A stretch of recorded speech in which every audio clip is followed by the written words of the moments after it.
there. It's Gary Parrish. Welcome back to the CBS Sports Eye on College Basketball podcast, where we sometimes discuss camel fighting, dodo birds, leaky black. Matt Norlander is here with me. If you're watching on YouTube, you know what to do. To that like button, shouts to Brandon Davies. And if you haven't yet subscribed to the CBS Sports College Basketball YouTube channel, please also do that while you're here. Let's get into it. Today we are continuing our Summer Shootaround series that we're going to be doing over the next few weeks. As I hope you know by now, what we're doing is going through the top 10 of the top 25 and 1 in the order that the schools are currently ranked. We've already done number 1, Kansas, number 2, Alabama, number 3, Houston. So now we're going to turn our attention to number 4. That's North Carolina. Tar Heels were 29-8 overall last season, 17-3 in the ACC. They won the league by 2 games. Lost to NC State in the title game of the ACC tournament. Still got a 1 seed in the NCAA tournament. Beat Wagner and Michigan State to advance to the second weekend for the second time in a 3-year span under Hubert Davis. Then lost to Alabama, 89-87 in the Sweet 16. Final record, 29-8.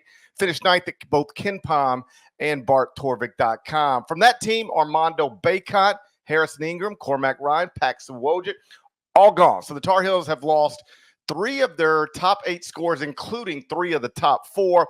But consensus first-team All-American R.J. Davis, he's back. So is a 5-star prep prospect, Elliot Cadeau, who is now a sophomore. They got Seth Trimble back, Jalen Withers, Jalen Washington, and Hubert Davis added Kate Tyson and Vin Lubin from the transfer portal to help headline a class that is headlined by 5-star freshman Ian Jackson. Again, I've got North Carolina 4th in the top 25 and 1. We're going to see what Norlander thinks about that next. First, though, word from our partners. Never before seen matches and new rivalries unlocked. Trust me, we're just getting started. The Summer Cup is here. Let these games begin. Okay, Norlander, North Carolina as a preseason top 4 team. Do you hate it? There we go. Or would you hump it? Oh, boy.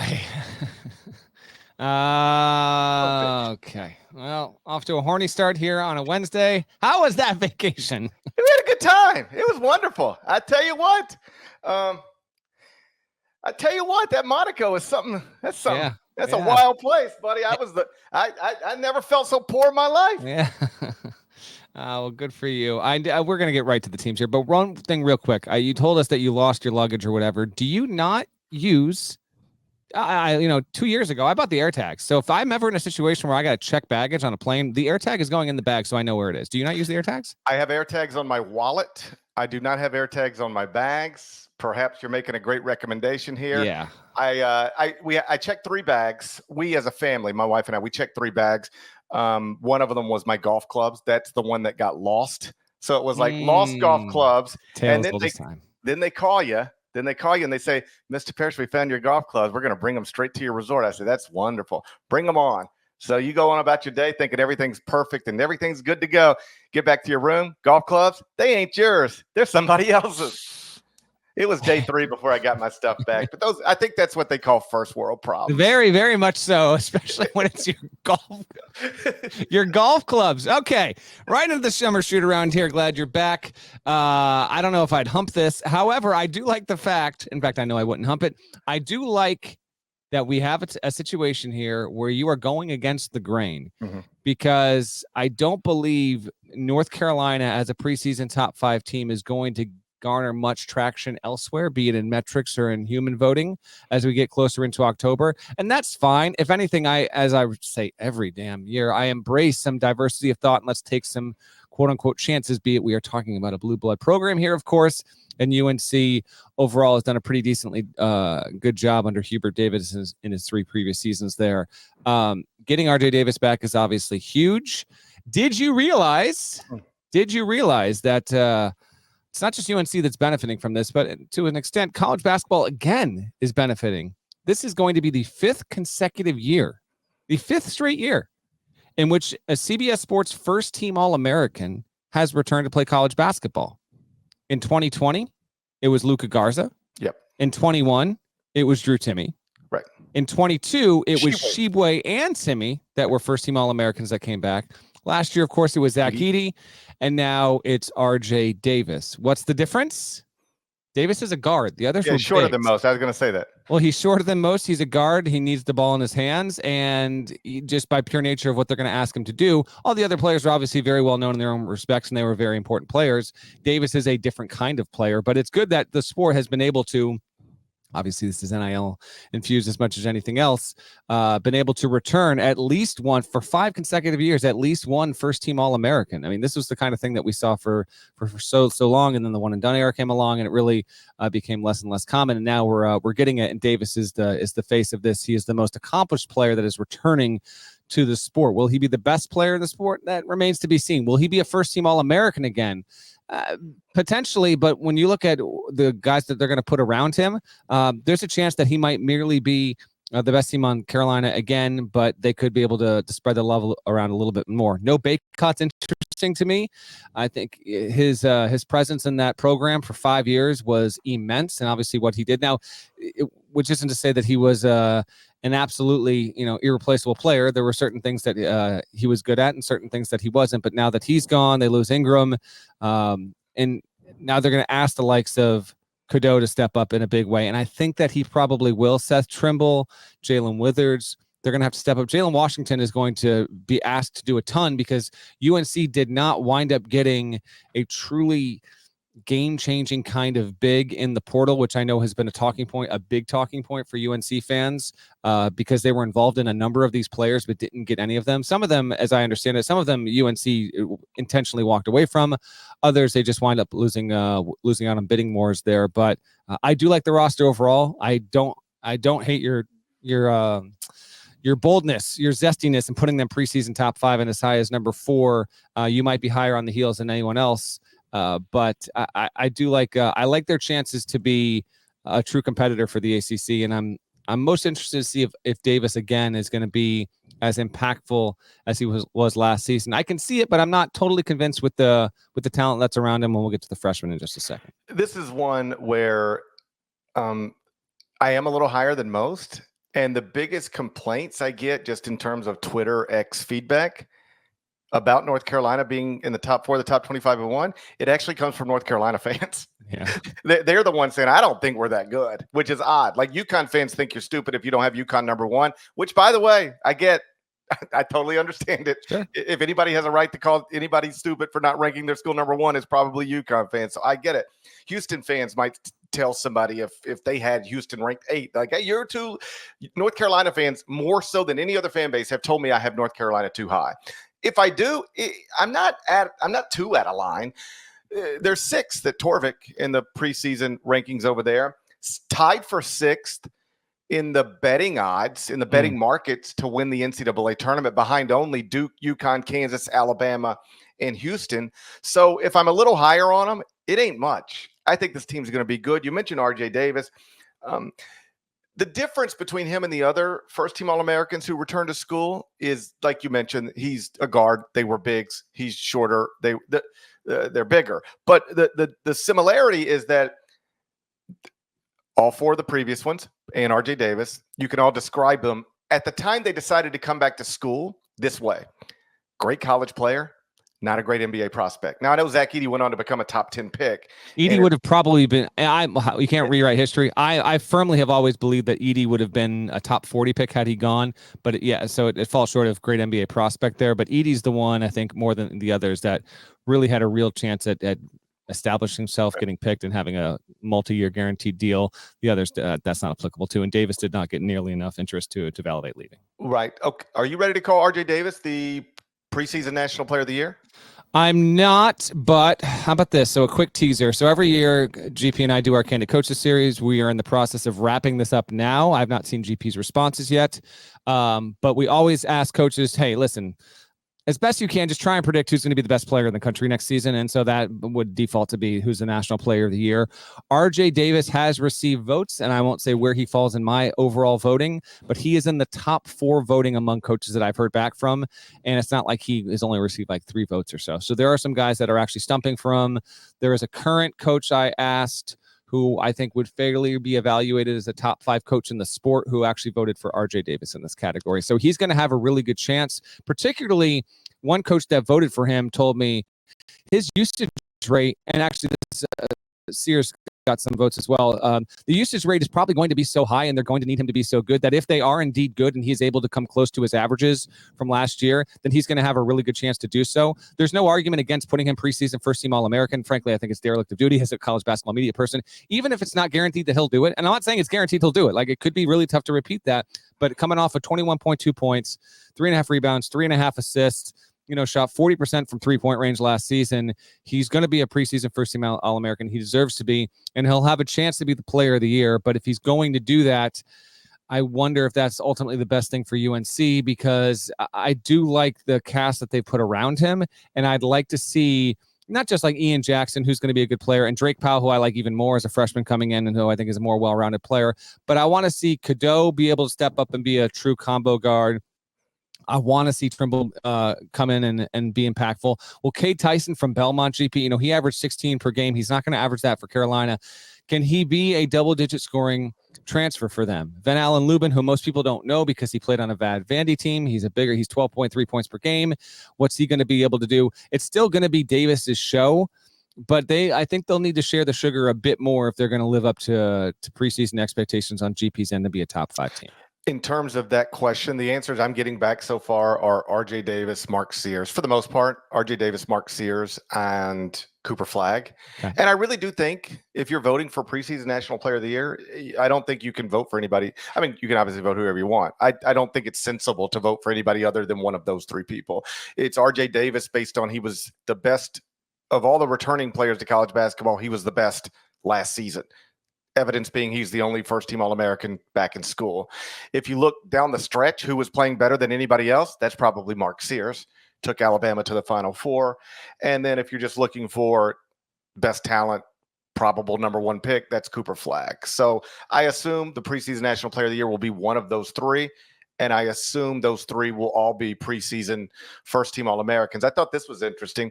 I was reading Inside Carolina last night. RJ Davis had done I think just this past weekend, like a signing at some sporting goods store, perhaps Dick's Sporting Goods. And so they got to spend some time with him, talk to him. And in the context of the story, pointed out that he scored 784 points in 37 games last season. And right now, heading into what is his 5th year of college basketball, as opposed to 4th, but still, he is now exactly 784 points behind Tyler Hansborough on UNC's all-time scoring list. In other words, if he scores the exact same number of points next season that he did last season, he would finish his career in 5 years instead of 4. But total points tied with Tyler Hansborough, atop UNC's all-time scoring list. He has a chance to go down in history as UNC's all-time leading scorer.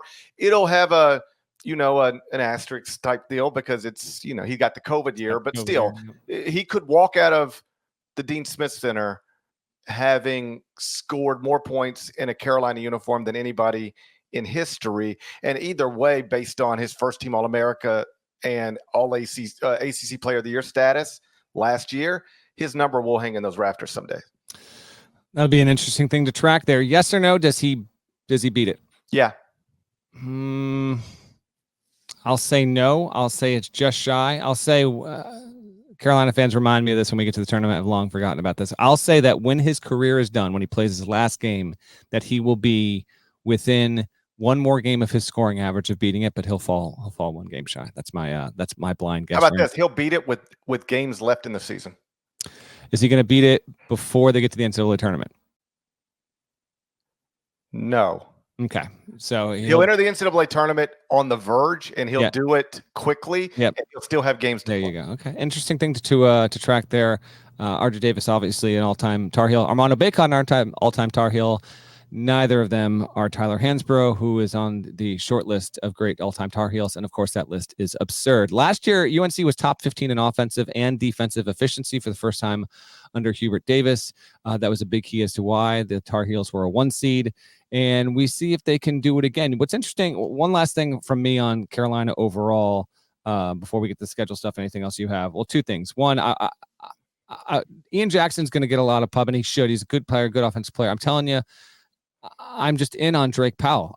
Seeing him play a number of times when he was on the recruiting trail, his reputation in terms of his all-around game and his personality, I think he's going to be if he if he gets the burn and he's going to be able to be given a chance there, he's also like a top 15 level kind of prospect there. Keep an eye on him. They're both future pros. Man, I think that Powell might be one of the more underrated impact freshmen coming into the season, but we'll see how much love there is to go around with Davis and all that. But with Duke having so much attention on its roster and Cooper Flag and everything tied to that freshman class, which is loaded there, Carolina enters the season. I'm not going to say they don't have pressure. Of course they do. You're UNC, Hubert Davis. It's always going to perpetually be there. And particularly with NC State making the Final Four and like the real rivalry locally between State and UNC, that's there on a level that national folks don't quite realize or get to experience on a day-to-day, week-to-week, month-to-month basis. But having said all that, I think that this program and Davis will enter into this season without the bright hot light shining upon them. Now, if Duke winds up being incredible and like a top 3 team, soup to nuts, and UNC isn't a top 15 team, like there'll be a little bit of, then you start to feel a little bit. But if for whatever reason they're both kind of running the same kind of race, I think in a certain way it might wind up benefiting Carolina, because Davis did a good job, even though they fell short against the Bama team that ultimately made the Final Four. Overall, it was a pretty solid season, and of course, Carolina fans were hoping to make a Final Four run with that one next to their name in the tournament. But I find their positioning heading into this season pretty intriguing because they've got a really good roster. But I would say, broadly speaking, there isn't this huge expectation that this team has got to make it to a Final Four. And this is why, like, making it in year one, it kind of takes a little, it was an unexpected run, but you made it all the way to the title game. And yes, you had the lead at the halftime, the big lead at the halftime against Kansas, but having it made some of these accomplishments gives you a little bit more breathing room for UNC side. Any more thoughts for you on? I'll just double down on that. I had the same thought. Like, heading into this season, the pressure is way lighter than it felt like last year, because last year was coming off of an incredibly disappointing, historically disappointing season. Preseason number 1, missed the NCAA tournament. But now, if you just go big picture, Hubert Davis has been a head coach for 3 years. In one of those years, he coached the national title game. The other year, he won the ACC by multiple games and got a 1 seed in the NCAA tournament. Like, I know the standard is high at North Carolina, but you'd take that, wouldn't you? You would. Of course, the other year that he didn't mention was preseason number 1, didn't make the tournament. No other team has done that. It's a major negative, but I think the bounce back last season, I think you do take it on balance overall. You do take it, and Hubert's done a solid job so far. So we might be back here entering year 5. Maybe if they're coming off of a bad season, and then especially if Duke takes off, and it could be like what? Yeah. Like if they were to miss the tournament for some reason, it'd be then that's a whole. Missed it 2 out of the 4 years, and then we enter year 5. We got stuff to talk about. Correct. But I think they're in a pretty good place right now, and I do have them obviously as the favorite to win the ACC again. Although in the betting markets, that's going to be Duke. I did think this was interesting, and I had to double check myself just in whatever ways I could. I start the top 25-1, the night of the national championship game, and then I only adjust for roster developments. I don't adjust because I see somebody else have, Colorado 17th, and I go, oh my God, I forgot about them. I guess I got to shove them up to 14. If I missed it up for, that's on me, and I will only adjust when I see roster stuff. That's the Jeff Borzello method. I understand. Okay. No, that's the Gary Parrish method. If Jeff Borzello adopted it, then I appreciate it. No, I was saying, like, I was just poking fun at our buddy saying Borzello would do the Colorado move. Like, I forgot. Oh, okay. I got you. Okay, I don't do that. I don't know whether Borzello does that. He doesn't. I was just busting. I don't want to keep going. The bit's over. All right. Okay. I don't want to mislabel him. So I looked at the top 25-1 because I do this every time we're doing a team. Like if we're doing Houston, I want to go see all the Big 12 teams that I have in the top 25-1. In the ACC, I've got North Carolina at 4, Duke at 9. That's it. No other ACC team in the top 26. So I go, okay, guys, is that right? Am I missing somebody? Go to Torvik right now. Look at their preseason rankings, his preseason rankings. It's Duke at 2, UNC at 6. Nobody else in the top 26. You got Miami at 27, Wake at 32, Clemson at 46. But it looks like the ACC is going to be, I know ACC fans don't want to hear this, but on paper, it looks kind of down again. We'll see. I got a feeling about the ACC overall this year. It might it might collectively have its waters rise. But heading in, yes, it doesn't appear that there would be, an embarrassment of riches at the top for Final Four contenders. But I'm feeling at least one other team will squeak on through there. Shall we do regular season over-unders? I would love to. Nothing I'd want to do more right now. That's right, baby. All right. Reminder, if you're checking in as a Carolina fan and haven't listened to the other shoot-arounds, well, one, shame on you. Go back and listen to them. We got more coming down the pike. I point out the notable non-conference games. I'm not going to, go through every single bye game situation, and then refresh viewers on the situation with conference scheduling. And then I pick an over/under a number, and then we say whether they're going to win that many. In the regular season, this does not take into account any kind of league tournament or NCAA tournament play. UNC's non-conference schedule. They're at Kansas November 8th. We couldn't love this more. At Kansas. Home and home for the Jayhawks and the Tar Heels next 2 seasons. Tremendous. They're at Hawaii November 22nd, which is a Roy Williams special, by the way, because they're going to go play in Maui. I'll be out there as well. So they're going to get there earlier. You're going to Maui this year? Yes, I'm going to Maui this year. Look yes. at you. Very quite excited. The deal, by the way, on this is that if you play, I don't know if it's just Maui. I think it is if you go to Hawaii, but there's an NCAA exempt rule. If you go play in Maui, you can play another game in Hawaii, I think it is, and it doesn't count toward your total. So Carolina is going to play, I think it's going to play 32 regular season games this season. The NCAA total is 31 that's allowable, but given the travel situation, they let you, if you choose to do it. Now, most teams don't, but Carolina has actually, I think, almost always done this, taking advantage. So they're going to play at Hawaii, which I actually think is a quick, not only is there's precedent within the program, but it's good scheduling practice because Carolina is probably going to win at Hawaii. You get another road win. It's non-conference. It actually benefits if it comes down to a situation where we're looking at UNC as a 1 versus a 2 or a 2 versus 3 seed, et cetera, whatever the case may be. Having that data point, that's a big bonus there. So they're going to take advantage of that. So at Kansas, at Hawaii, they're in Maui. Maui includes Auburn, Colorado, Dayton, Iowa State, Memphis, Michigan State, and UConn and North Carolina. So not as good of a field as last year, but still a pretty damn good field this year. They're going to host Alabama December 4th. They play Florida, and now that Jumpman Invitational that goes down in Charlotte every year. They get Florida this time on December 17th. And then, of course, they were always in the CBS Sports Classic.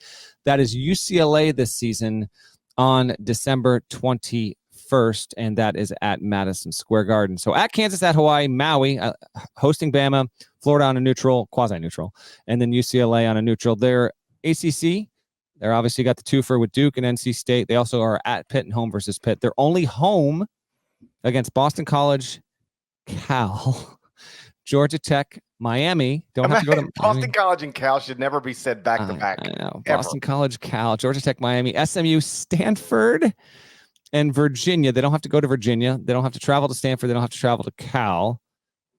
That's interesting. So Carolina doesn't have to. How about this? So UNC does not have to go to Cal, doesn't have to go to SMU, doesn't have to go to Stanford. It has to go to Clemson, Florida State, Louisville, Notre Dame, Syracuse, Virginia Tech, Wake Forest. No West Coast swing for the Tar Heels. They're only making the teams that are suing the ACC go. Yeah, there we go. Oh, you want to sue us? Go to Cal then. Yeah, there we go. All that being said, I am going. This is a good non-conference schedule, and overall, there's a lot there. I will put the over/under at 23.5 regular season wins for the North Carolina Tar. Remember, this is 32 games, not 31. So 23.5. Can't you see the private jets flying over you? We're going over. That's easy. All right, let's walk it backward from 32. Okay, this is easy. They're going to lose 2 non-league games. 2 non-league games. Which ones? At Kansas. And then what? Everybody loses at Kansas. Yeah. At Kansas, and then they'll. They've won Maui like 4 times before. Are they winning Maui again? Yeah, I'm going to say they're winning Maui again. And they'll just drop another one, like an Alabama game or something. All right, they're going to lose at home to Alabama. Sounds good. Something like that. They're just going to lose another one somewhere. So 2, and then let's go 16-4 in the league. That's good enough to win the league. 16-4. 26-6. Oh, we flying way over. You're flying way over, but that corresponds with the preseason top 5 team in the eyes of Gary Parrish. I will also go over, but I'm going to go 24-8 on account of an ACC that's going to be, I think, even stronger in the middle of the season than last season. I'll say UNC doesn't win Maui, but goes 2-1 there. Probably gets picked off at Kansas, and maybe gets picked off one more time on the road there. But I'll go over as well. I almost went 24.5, but it's a good challenging schedule, and they've got some intriguing games there. So there you have it. That's a preseason look at UNC and a team. I would be surprised personally. I think there are some people that might be fading this program this season, fading relative to like they don't think they'll be top 3, top 4 seed quality. I would personally be surprised if we get to Selection Sunday and the Tar Heels aren't a 4 seed or better. I think they are equipped to do that. Again, knock, knock, knock, knock. Would obviously, barring injuries, I think they have positioned themselves well. Shouts to Devin Downey. Shouts to Chester, South Carolina. Shouts to Terry Teagle, legend. Hook, Larnell, thank you guys once again for watching and listening to the Eye on College Basketball Podcast. If you're not subscribed, please go subscribe anywhere you subscribe to podcasts, including app on Spotify.